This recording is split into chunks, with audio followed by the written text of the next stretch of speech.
2019 is upon us and Bannerlord is coming back harder and stronger than ever with, and hold on to your seatbelts for this one folks, the conversation camera details. Yes!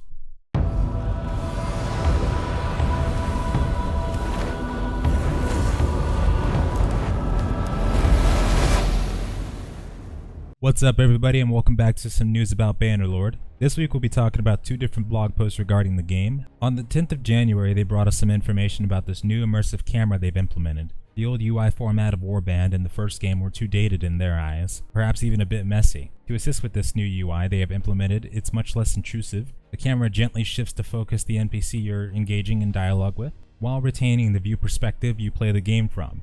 So for instance, if you primarily play in first-person view, that's exactly what your conversation will be engaged as, and vice versa for third person. They also use the depth of field effect to draw your attention to the focal point of the conversation, which would be the NPC you are talking to. This is used as an additional way of immersing yourself in the conversation to prevent you from being too distracted from what's taking place in the background. They say that these small changes combined together with the new conversation animations make a much more fluid and immersive conversation system.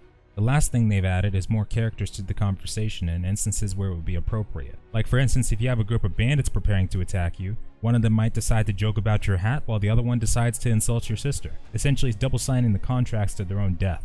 I'm looking forward to seeing how this works out. And now, Warriors of Calradia, as TaleWorlds calls us, it's time for some Q&A. No need to buckle your seatbelts for this one, this will be a short and non-intensive ride. Yesterday there was a Q&A hosted for Bahar Sevket, I believe her name is. All these developers have very fancy names and hers has an accent in it, so I'm pretty sure I got that wrong. But anyway, the first question she was asked is, of course, what do you normally do during your day? Speaking of which, I'd like to just point out that they even say to ask your questions in the previous blog post, and to whoever asked this question every single time, can we get a new question lineup please? Moving on. Her day starts with the stand-up meeting of the team in the morning. Every member gets up to speed on their current roles, what they're doing, and their progress on them. It works closely with the designers from the other teams such as UI and QA, along primarily focusing on other things such as conversations, game menus, alley missions, siege engines, etc. The next question asks what she mostly likes about Bannerlord, which her response is that she likes the fact that it has a unique gameplay feature that the rest of the game is built around. You play as your own character while commanding an entire army. It is one of the few, if not the only game you get to roleplay as a real commander. No comment.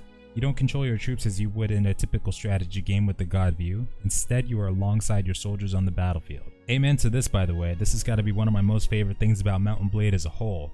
The most difficult thing they've solved during production so far in relation to the Q&A is to make the game more easily moddable, which requires continuous and constant caution. But they are well aware of how much the community enjoys creating awesome and varied mods for the campaign. I'm waiting on your Prophecy of Pendor. Hence is why they focus so heavily on making Bannerlord better in terms of being moddable. They're using the C# as a scripting language in Bannerlord to hopefully help out with this. What she's currently working on is a siege preparation in Bannerlord, pertaining to the campaign map.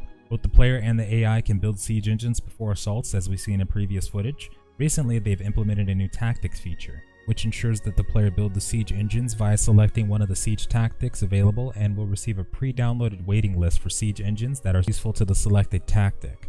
We will be able to begin bombardment as soon as any machine is finished, alongside being able to damage the enemy defenses even before the battle begins. And that's pretty sweet right there. The final thing she goes into is that they're currently working on is what's called settlement issues. They represent conflicts in a settlement between NPCs or general problems that may arise.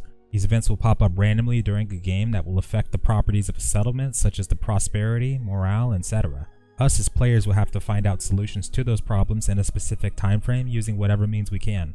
Issues could lead to different quests or may encourage us to make changes to our current management style. And with that, that is all the news we currently have for Bannerlord that's not a release date. A lot of old, but a couple new key points we spoke about, such as the siege tactics and settlement issues. And thank you guys all so much for joining me for another, and I hope you have a wonderful night or day. Farewell.